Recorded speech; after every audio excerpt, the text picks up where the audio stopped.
I'm live. Hi. Good morning.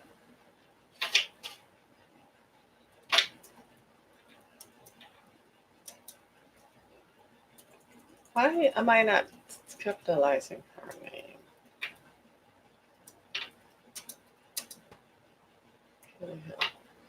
1 minute until showtime. Do they work? Do they? Do they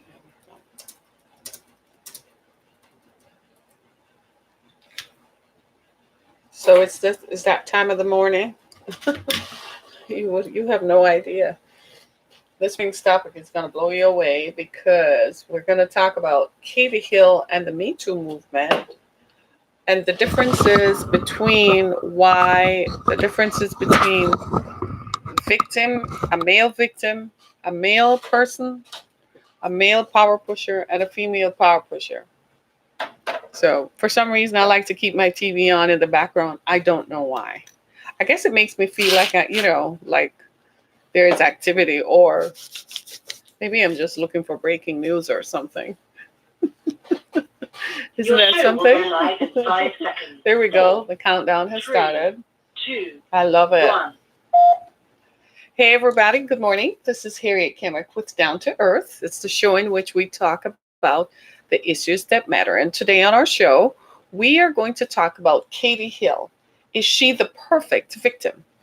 As you know, the controversy surrounding her resignation from Congress, she was the Democratic democratically elected representative from California. I don't know, that's important to state that. And she resigned from Congress when a scandal erupted around some news of her that had been leaked to the press, to the public.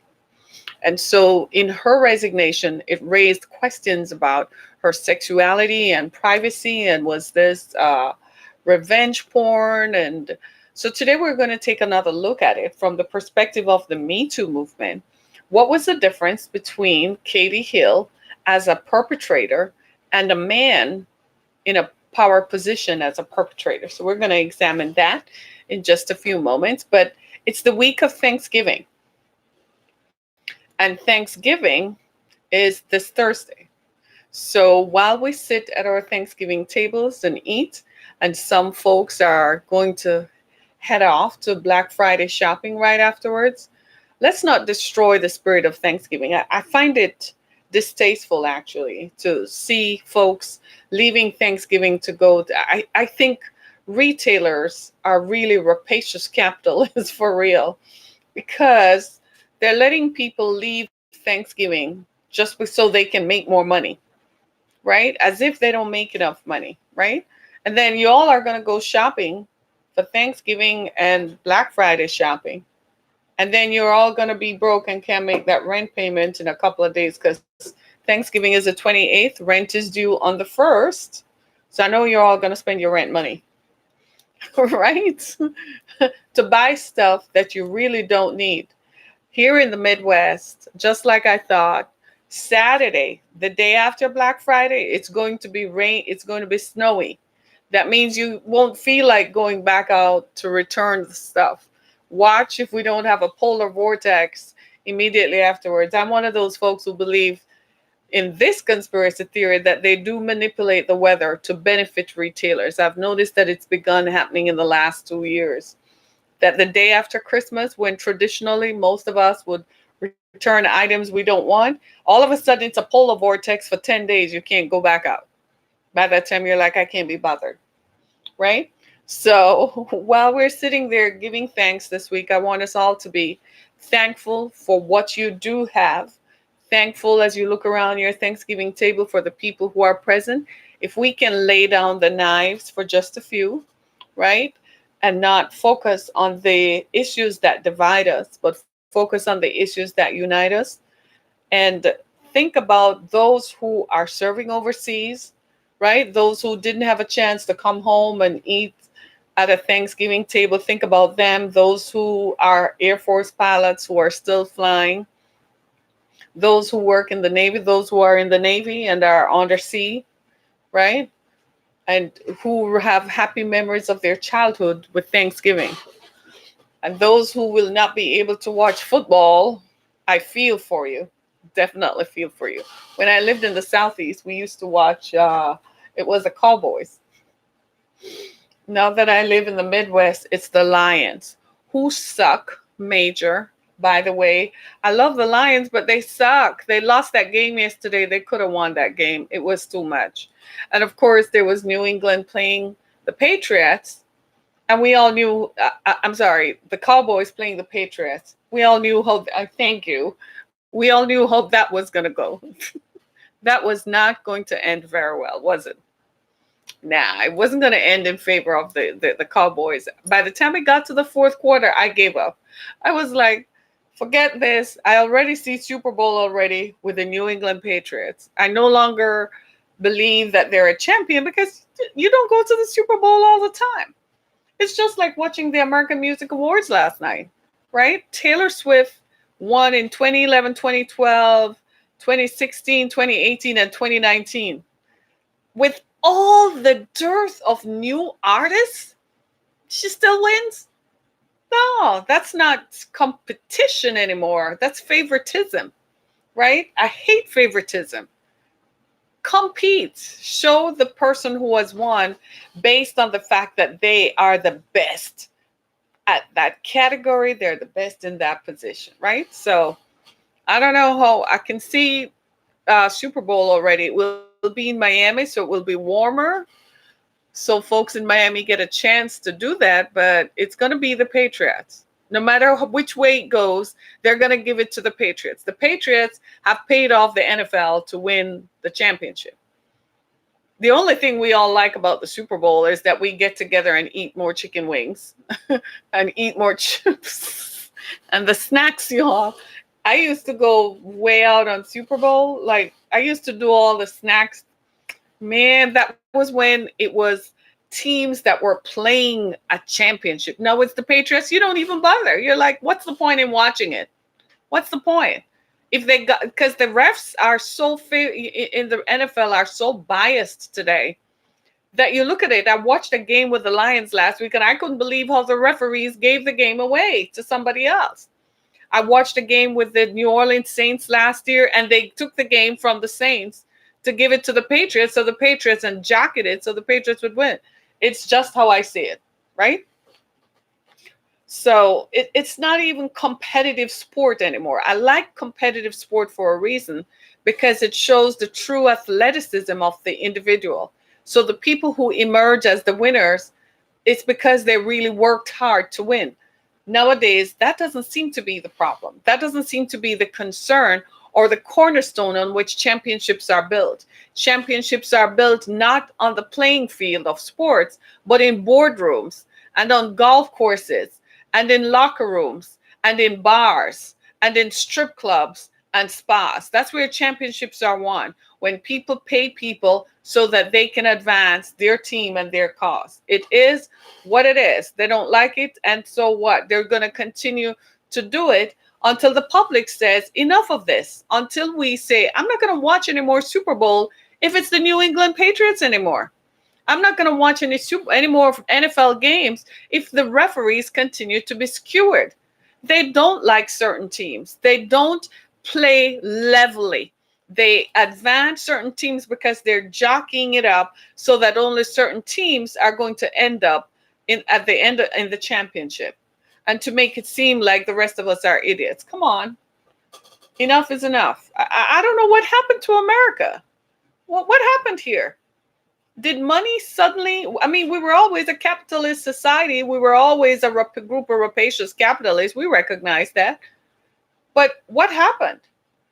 We kind of used to just let it go, let the game go where it goes. But now, no.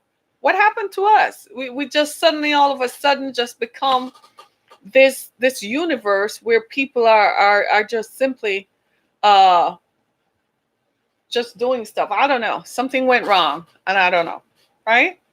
So today on our show, I want to talk about. I spent a number of minutes there that I didn't plan to, but I feel like this is something that needs to be discussed. If competitive sports is what it is, it's designed to be, which is to be competitive, then we need to let competition reign so that the person who wins is the person who won because they played to win, not because your mama and your daddy own Sears or something and paid off somebody to win, right? It's across the country. They're not getting enough young recruits to play football anymore. It's going to be a dying sport. People don't want their sons to play football because people have become, I don't know, mummified or something. I don't want my son to play contact sports. Then what do you want him to play? Video games where he's going to sit on his hind haunches and not engage in sports? Sports is a level playing field. Sports brings out the competitive spirit in all of us. It makes you strive to be the best. If we're all the same, if we're all, nobody emerges as the winner, then what's the point? I went to a competition recently and everybody who participated got a medal. So the person there was no winner, everyone went home with a medal. That was just, didn't make any sense to me. So what was the point in competing?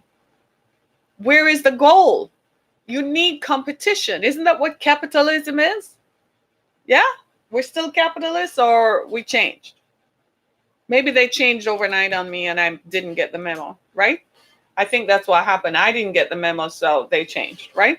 So today I want to talk about the Me Too movement, and I solicit your responses and your feedback because I want to talk about from the perspective of how the Me Too movement is not perfect, and how in identifying who is a victim and perpetrator is not always so clearly defined. Sexual assault is sexual assault, right? But a sexual assault claim needs a victim for it to be assault, right? It's not just me identifying the perpetrator. The victim too has to step forward. In Katie Hill's story, what we have found is that she's a woman in a position of power. So what they did in creating this scenario around her, they made it sound as if she was a woman who took advantage of her staff member. The fact is that relationship began before she ran for Congress. It was a consensual relationship. And what is most notable is that the woman, the third person in the relationship, never stepped forward. She never said, well, she took advantage of me because she was a woman in a position of power. She never came forward to file a claim of victimhood or to identify herself as a victim. Whereas with men, it's different. Typically, we learn of these situations when the victim comes forward to identify the man. The other unique thing about it is that Katie Hill was not in a position of power when she was in the relationship. So what they did was they clouded the issue. So you forget, it's kind of like smoke and mirrors. You forget what the issue is. Now, what happened with Katie Hill is that a jealous husband, a husband who was angry that she told him she was finished with the relationship, he leaked the nudes. So, you're in a relationship and it's consensual. So you take pictures of one another because you enjoy seeing one another and it turns you on or gives you a thrill. I don't know, to see each other naked on film or to store it for posterity, I like to think. And so Katie Hill took that picture. Her husband leaked those nudes. So then we became aware that there was a third person in their relationship. And we referred to it as revenge porn because her husband was angry that she had broken up with him because he was going to lose his vaulted position, right? I also think he was jealous. He was just jealous that she was still going to retain her position of power and he was going to be a nobody. See, up until that time, he was her husband. But suddenly now he's going to be nobody. People have issues with that, right? So when you look at it, you have to really ask yourself, was this really a Me Too scenario or was it not really? It doesn't fit the dynamic and it doesn't fit the traditional definition of sexual assault because there was no victim. Who is the victim? In fact, what it did was it showed Katie Hill, the perpetrator, as the victim. The alleged perpetrator is the victim because she didn't leak the pictures, a jealous lover did. A jealous ex lover did, right? A jealous ex lover created a scandal to remove her from her position of power. And this is interesting because in a lot of cases, when we look at these situations, we tend to see a certain bias towards the victim, right? Sometimes it's judgmental, sometimes it's society who is saying, well, the victim put herself in that position in the first place. She should never have done that. Or we say things, or, society says things like, well, why did you wear that short skirt? Or why did you walk down there knowing that? Well, you were in the room with him. You wanted to be famous. So you knew that's what it took. So why are you quarreling about it now? So traditionally, we engage in victim blaming and blame the victim. Now, the dynamic of being a victim is kind of interesting to study. I find it interesting to study because in my exposure and experience to victims of sexual assault, what I have often found is that invariably it takes the victim years to overcome what happened to them. This is why we never hear about it in the moment, because the victim takes a while to process and to deal with it. That's the first thing we have to understand about sexual assault. Sexual assault is intensely personal. And for the person who has been violated, they have to overcome their own fears of derision from the rest of us. And they have to overcome their own fears of rejection, sensitivity, the feeling of losing your safety, the feeling of losing the power over yourself, as if somebody could just attack you and so on. If you don't believe me, imagine that you go home one day and as you drive up to your house, you realize your house has been broken into. So you run into your home to look if your valuables are still in place. And when you realize that the things you value are the things that were taken, that sense of lack of safety and violation stays with you for a long, long time. And you don't even realize that you start become a victim. You go through the motions, you report it, so you call your security company, you call your insurance company, you call the police, you do all of that. But at the end of the day, your sense of safety has been violated. Your sense of power over yourself has been violated. That's what makes the victim dynamic interesting to study, because we've become accustomed to seeing victims emerge years later. And we often say, well, why didn't you say something before?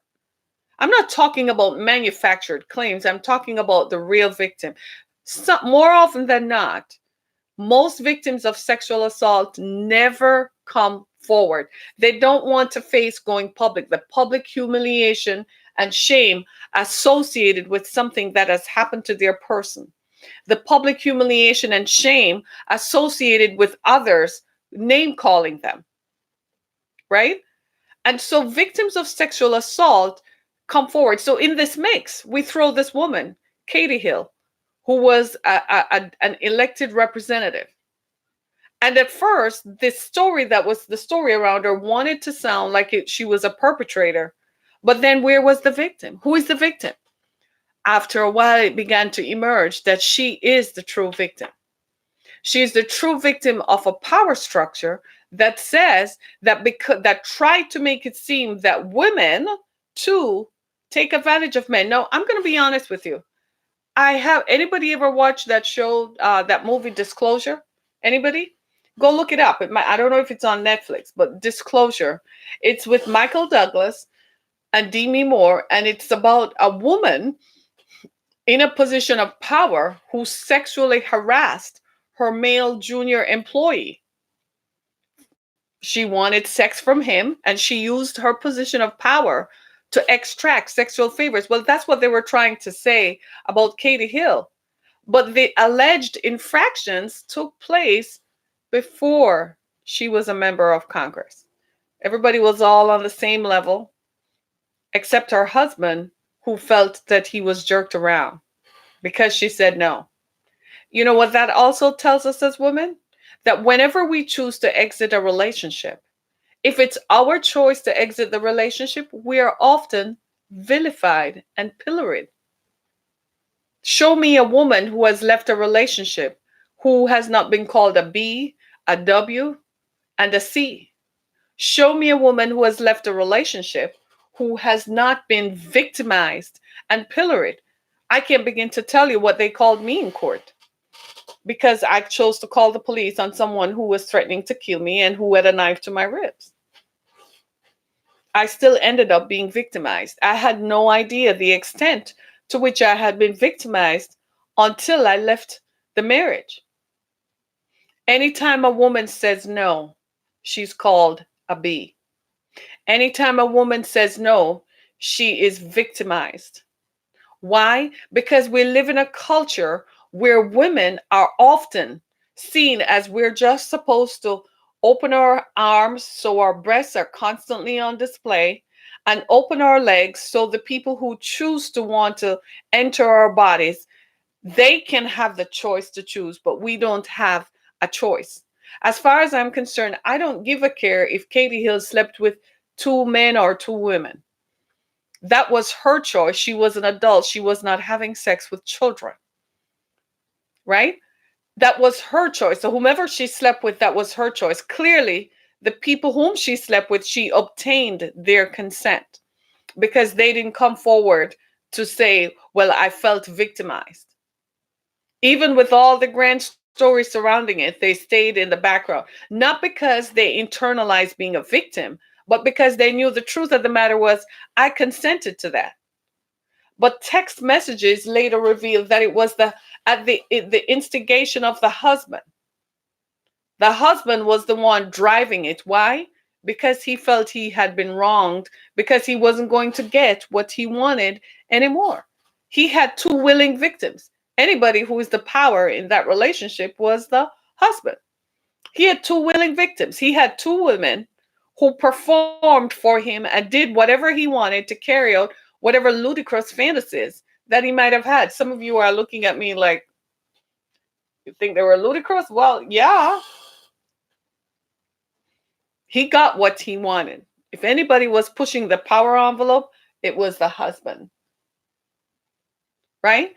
And when he no longer was going to get it, he decided to take revenge. How many women have been victims of revenge porn? How many women have left relationships and men have threatened to expose your pictures? As far as I'm concerned, go put it out there on the internet. I don't care. How many women? It happens more often than you know. They have sites for that where they can put your picture up because you say no.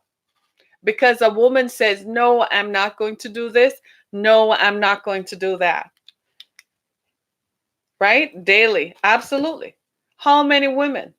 How many women right here in Detroit, right now, we have an epidemic of violence against women.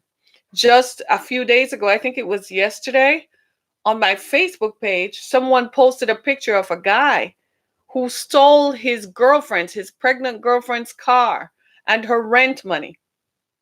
I kid you not. And then left her in a lurch. The epidemic of violence against women. She feels powerless because more than likely he has threatened her with a gun. It's not unusual. They're going to enforce their power with all kinds of threats. Men in power who like to pontificate. Yeah, it was on my Facebook page, right? It was published by one of my Facebook friends, right? Men in power pontificate. And as long as you're willing to do what he wants, he's fine. But the minute you say no, he's like, bitch, don't call me. Don't talk to me. I'm going to show you and expose you for the W that you are. I kid you not. This happened. A friend of mine did that recently. And I was appalled because he was my friend. I expected him to treat the woman better just because. But because the woman chose to leave the relationship, he's going to show up at her house and call her a W and a B and is on the phone with me telling me why this. And I said, whoa, slow down.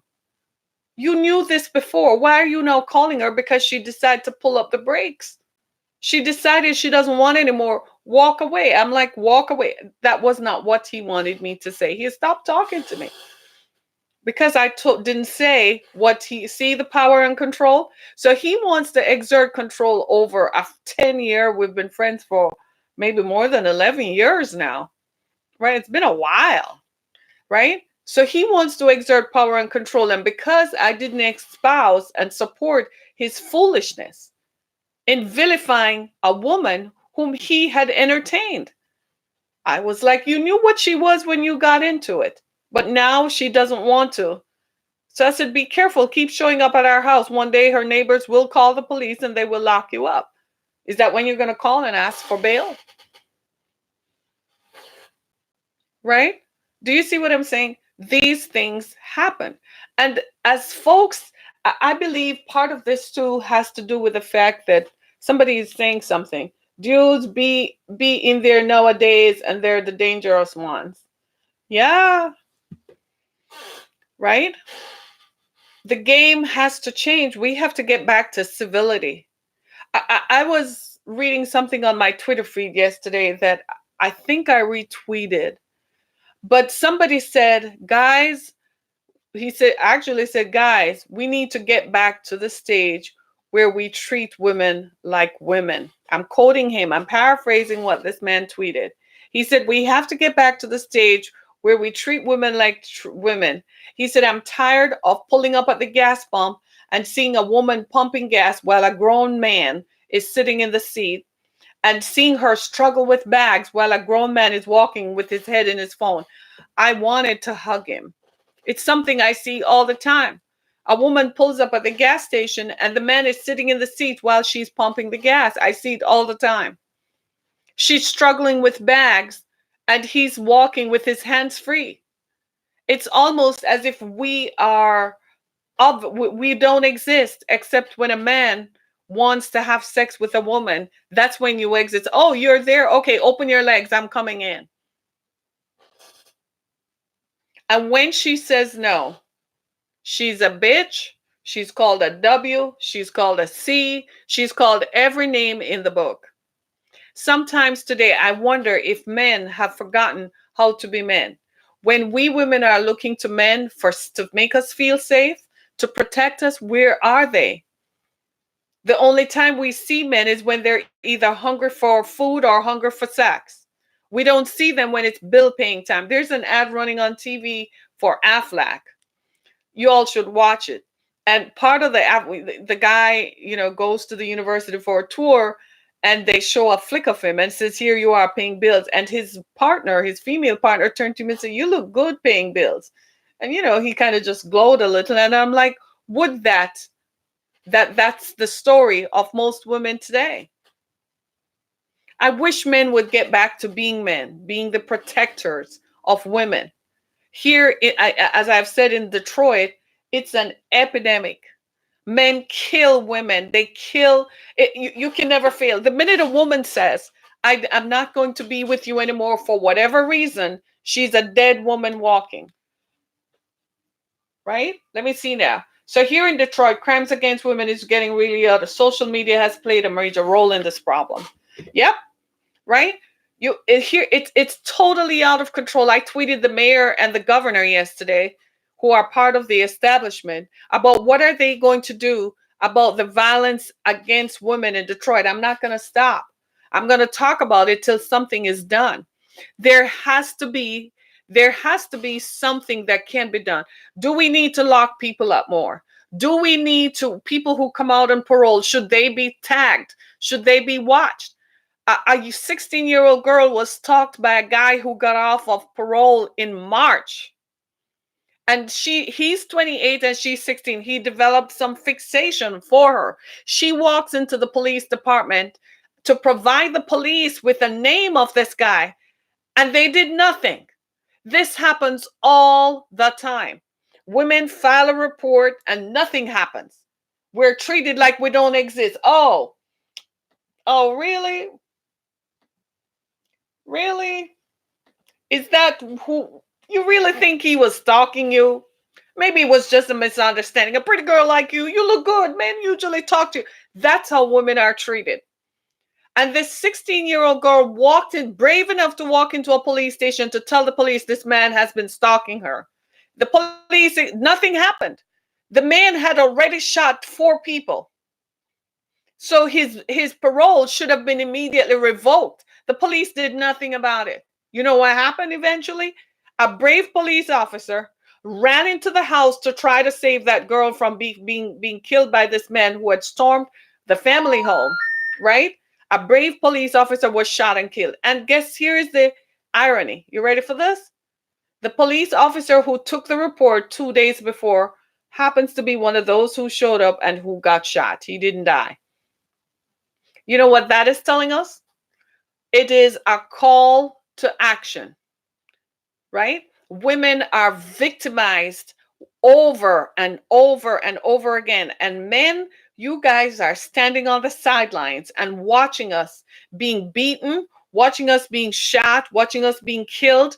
If we're not killed physically and shot physically by a gun, they shoot down our reputations, they shoot us down. I can't begin to tell you how many times they have attacked my reputation just because I have 2 breasts and a vagina. If I were a man, you would have heard of me years and years ago. But because I chose not to sleep with men, because I chose not to sleep around with them and become their victim, become their whore, where you just lay down and just take anything, and because I didn't play their game, it took me longer.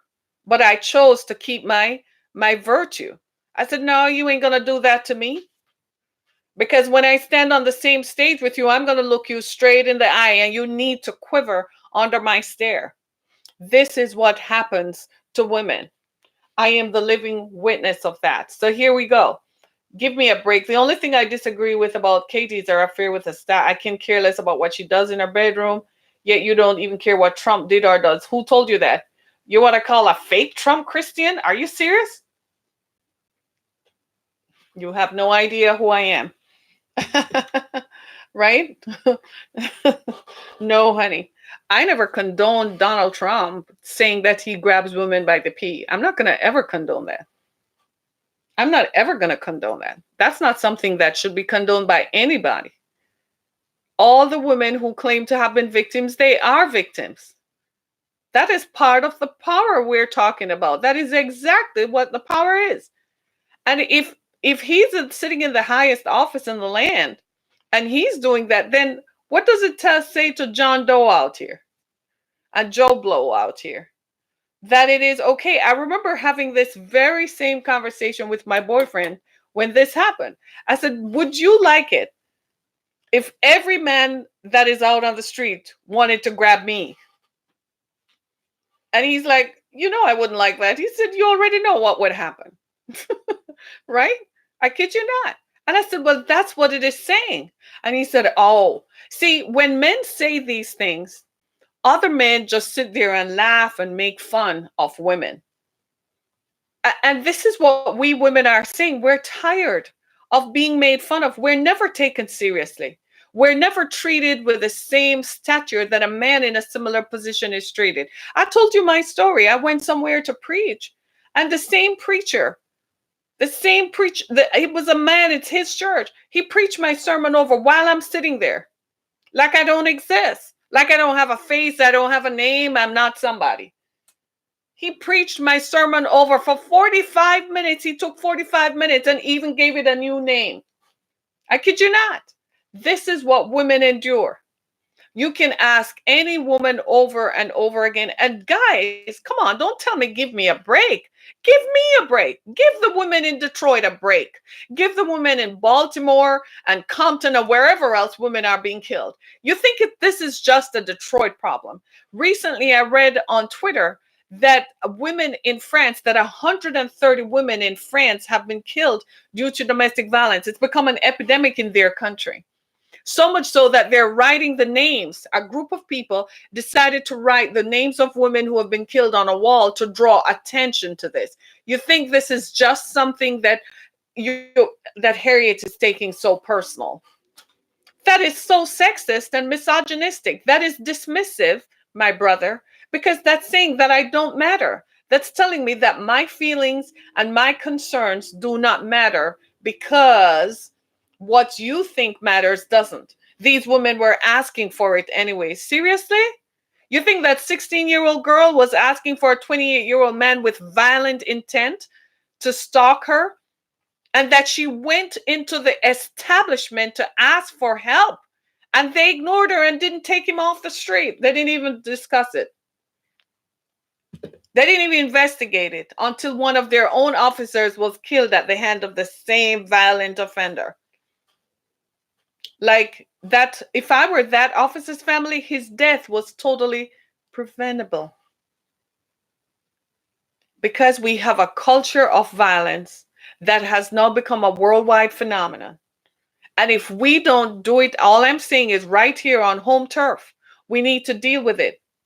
And we look at women who, we say feminists, they're so strident. Why? When a man says, I want this to happen and so on, how come you're not calling him a masculinist? How come you're not saying he's a maleist? You just say that's a man who is standing up for his power, right? Well, it's the same thing with women. Try being a woman any day of the week. Can I just tell you what it feels like to be a woman? You're always conscious of what you wear. So you have to ask yourself, is this going to show too much leg, too much boob, too much butt? Being a woman, you walk into an environment and the men in that environment look you up and down. Being a woman means that if you walk alone, sometimes just by walking to your car, you have to be on the phone with someone because you could be attacked. I have brothers. I told my brother this recently and he said, sis, my brother is in his 50s. He said, sis, I never thought about it like that. I said, well, that's what it means to be a woman, that you have to be conscious of your environment at all times because you're vulnerable. Just by being a woman, immediately you are perceived to be vulnerable and available all at the same time. Not viewed as someone, if you touch her, you're going to get in trouble. I think that's the message that we want. We want men who have violent tendencies towards women to know that if you touch a woman, you're going to be in trouble. That has to be the message. They have to feel some censure that you can't just pick up a gun and shoot a woman. You can't just rape somebody. You can't just see a 16-year-old girl, somebody's 16-year-old daughter, and decide that because you have a couple of guns, you're going to come after mine. I'll show you where guns are kept, right? I ain't playing with nobody. I'm not joking, because somebody has to stand up at some point and say enough is enough. This is what being a woman means, that everything that I say is censored and driven within the context of my femininity and my femalehood. Not because it has meaning, but because I'm a woman, and just because I say it, that means that it is censored and it's not important, that it's useless drivel and I'm in my hormones or I'm being emotional. It's enough. I have to worry about walking out of a building. I have to worry about walking to my car. I have to worry about walking down the street. And then I have to raise up a generation of women to teach them the same thing. Don't you see that that's a problem? That's not me who is the problem. That's a societal problem. If I have to figure out that I'm going to get dressed, I can't go without wearing a bra one day, because then they're going to say that something is wrong. I can't go with just putting on whatever I want. I see men today showing up in the grocery store and in the stores with their underwear showing. Let a woman show up with her underwear showing like that dogs, they would call us. Come on. Men show up all the time with their underwear showing. Nobody is calling them names. Nobody calling them a bee and a whore. But a woman does that, and she's given these names. A woman can't even explore her sexuality. So what if this woman, I couldn't give a hoot how many men and women she slept with. That's not the issue. That's her problem. That's her business. But the fact that she chooses to exercise her freedom of choice, she's going to be censored for it. Every woman who has you have dick pics in your phone. When they start harassing you, post their dick pics. Men sometimes I think we have to get back to the stage where this is a different day and age, brother. There are more women now than there are men. Do you realize that men are dying? Women are surviving. Men are leaving this planet, whether they're going to jail or they're going to the grave, they're going. It will soon be a world filled with women because we end up surviving. We end up being the ones who have to carry a baby. I saw something on Twitter recently where I can't remember which organization it was tweeting that men have periods and men get pregnant and give birth. And I'm like, utter baloney. Stop the foolishness. That's a female impersonating being a man. Men are not anatomically made to have a womb that produces periods or can carry a baby. So cut the foolishness out. When they do stuff like that, what they're doing is diminishing what we go through as a woman. So don't tell me that somebody who takes hormones to produce hair on their faces and who went and got mastectomy to remove their breasts and who probably went and go put on some strap-on penis somewhere suddenly is a woman. No, don't come with me with that foolishness. Until you walk as a woman and every month you have a period because your body is made that way, because that's how you were genetically designed, don't come and tell me no foolishness. I'm not into that game. Because being a woman is being censored, it is being victimized, not just here, it's everywhere. Everywhere we go, we have to worry about, is your bra strap showing? Are you wearing a thong today? You can't even wear what you want. Why does she have to wear that short dress? Why she's showing? And we don't even realize the extent to which we buy into the victim blaming mentality. That even me, my daughter was going to homecoming. And I had to say, do you really want to wear that dress? Because I don't want anybody to pick on her just because of what but she said, Mom, I'm young. This is what young people wear. I had to say, wow, I pray that nothing happens. Do you see what I'm saying? A woman can't just go anywhere. I like to wear leggings. Why do I have to wear leggings with a thing that covers my butt? I want to wear a tank top and what is this? A hoodie. Because it's comfortable. Why I have to cover my butt? Why do I have to feel censored walking in? And women also buy into this by blaming other women. Cut it out. All you're doing is contributing to the demise of other women. 2 20-year-old girls were killed in Detroit by boyfriends and ex-boyfriends. They both were breaking up with men and they were shot and killed. All the time, women's bodies are found in the streets all over this country being killed by men, and there is no outrage. When men get killed, it's a talking point. Where are all the talking heads on TV talking about this? You know why? Because if women who are sitting at the same anchor table start talking about the issues that impact women, they're removed off the set. They're removed from public viewing. They can't say anything because then they're being female and you're being in your hormones. Men don't have hormones either. That's why you have penises, right? And that's why when your penis knows how to rise up, because when you see what you're attracted to, it gets excited, right? So that's not hormones.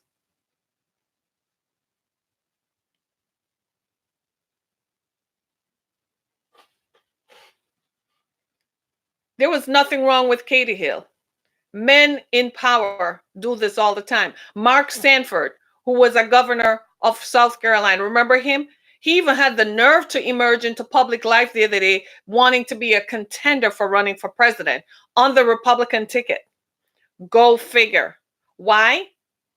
That's the same man who, while he was in office, carried on an affair and his wife didn't know anything about it. His wife didn't even know he was going to ask her for divorce until he announced it on TV. Go figure. And what happened with him? The establishment knew that this man was having an affair.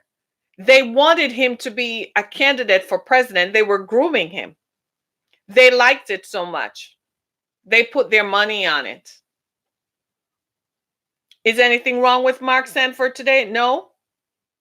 He voluntarily resigned because it became an international scandal. Katie Hill had to resign because her ex leaked nudes. a revengeful ex. This is what happens to women when we choose to leave relationships. Now, you're going to come at me and tell me about women who go key your car and slash tires and so on. That might be 1 out of every 100 breakups. But women who are exiting, the statistics are this: a woman who is exiting a violent relationship, 75% of women exiting a violent relationship die within 18 months. I think that statistic has gone up in Detroit in the last year or two. 75% of women exiting a violent relationship end up being killed within 18 months. As for me, if I hadn't run from Florida, they would have killed me if I had stayed there. So I didn't become the statistic, right?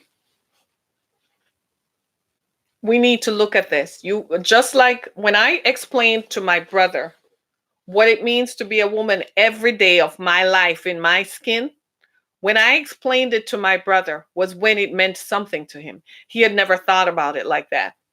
It had never occurred to him that he needed to worry about his sisters and his nieces. It never occurred to him because he's just a brother. He's a male relative. So, he's not looking at you any other way. But when I told him that this is what it means, he's like, well, sis, what measures do you take? Call me if you're out. Immediately. You see how his tone changed? Because he said, I never thought about it like this. And that is what I'd like you guys to think. Think about your female relatives. You have your women you care about. So you're looking at me, you don't care about me. I'm just somebody, right?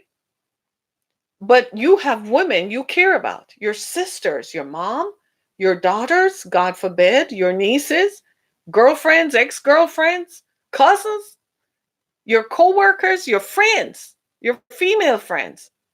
Take a second look at them. Ask them what it is like to be them. Ask them how you feel walking into a group. One of the scariest places to be is walking to your car in a parked building. Does that happen to anybody? And you come down the elevator and it dings and you have to walk for your car. Jesus. With your purse. You can't even carry a purse. They target you for your purse. A friend of mine called me a couple of days ago and he said, I want you to be careful when you're going out. You ladies carry your purses and so on. I need you to think about that during this season. And I was like, darn it, like I don't think about that every day of the week. I was so grateful that he could see that. He said, when you're getting near home, be on the phone with me, call. I'm looking out, let me know so I can look out. Can you dig it? Huh? That's what it means to be a woman. So you can put it into context so you want, that Katie Hill was just a representative of the power structure. She wasn't powerful when she was having that relationship. She was just a woman who wanted to have sex with whom she chose to have sex with. She thought she was safe. But then her husband leaked all the nudes. So you have to go into a relationship now looking at someone as if, are you going to leak pictures of me? If this relationship goes south and it's not benefiting you, are you going to call me out? Are you going to call me names? You see what I'm saying? Men don't even, women like me, we don't even get male, we don't get male partners. We don't get partners. You know why? Because his friends are going to say, you want to be with her? She hates men. She talks against men. When nothing could be further from the truth. I remember telling my ex-boyfriend that what I say publicly has nothing to do with how I feel about him. It has nothing to do with you. You have to separate that from that. And he said, I get it. I get it. I guess he didn't get it. Because the influence of the tribalism relative to his male friends ganged up on him and said, what are you doing with that? Choose someone else. Right? Someone who's like a doormat, maybe, whom they can all go cook something. Yeah, that's what you're good for. Times have changed, y'all. There's a whole generation of young women who are rising up. They're not going to put up with this. They're becoming judges and prosecutors and lawyers. They're becoming politicians, and they're not going to put up with this. If you're not going to see women as people who are equal intellectually, right? And if you're not going to view women from the portal of respect, that is a human being who is valued and should be respected, there's a whole generation of young women rising up. They're not going to put up with this. They're becoming CEOs. They're managing businesses. They're in charge of human resources. They're in charge of places in the military. They're not going to put up with this because enough is enough. Enough is enough in the victimization and polarization of women. Enough is enough when our lives can just be shot up in the streets like we're a doll, like just a rag doll, dragged and beaten, and gunshots your body just becomes a thing for gunshots. And you're called all kinds of names that my mother never called me, that my father never called me, that my stepfather never called me, that my uncle never called me, that my brothers never called me. Come on. A woman is someone to be respected. A woman should be respected. A woman is someone who you should reverence. We are the carriers and givers of life. I'm not talking about female impersonators or women born as women, but then choose to be men and take pills to have facial representations of men. But at the end of the day, you still have a womb. So you still have a period and you can give birth. So you ain't no man. I'm not talking about that. I'm talking about women. You're still a woman. And somewhere in your psyche, something happened that makes you want to be like this. I speak the truth. I watched a show the other day, Charlemagne, some radio show, and a transgender person described what it is like. You know what she said? She said, as long as you can't bleed and you can't breed, you ain't a woman.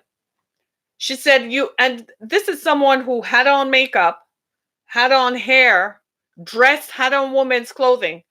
She said, I'm just a female impersonator. At the end of the day, I am still a man. I just choose to dress like a woman. Spoke the truth.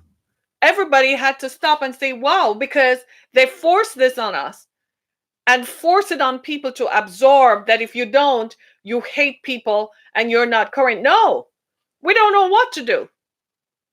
Want to identify and help you understand your gender identity crisis. It is what it is. But if you don't, so don't claim. This is the thing with this. If you are not experiencing and have the hormones of a woman, how are you going to relate to being a woman? How are you going to know that when you get up this morning and you're getting dressed, you have to be conscious of what environment you're going to go in? That you can't wear this and you can't, if you wear something that is comfortable, it's form-fitting and it's too sexy and seductive. How about when a man puts his pants on and the pants that men wear today, where they're so skinny, you can see all what they have, what their daddies gave them? How come we're not describing that as too sexy and seductive? But we're going to look at what I wear because I wear comfortable clothing that makes me feel comfortable. We're going to say that I'm being sexy and seductive. I'm telling you, a whole generation of women are rising up. They're doctors, they're professors, they're judges and prosecutors and lawyers. They're politicians, they're CEOs, they're engineers, they're technicians, they're police officers, they're in the military. And they're going to rewrite this whole code and change this because enough is enough. Thank you so much for watching. Thank you so much for listening. My name is Harriet Kimmick. This has been Down to Earth. I look forward to your continued support. Thanks, everybody. Be blessed.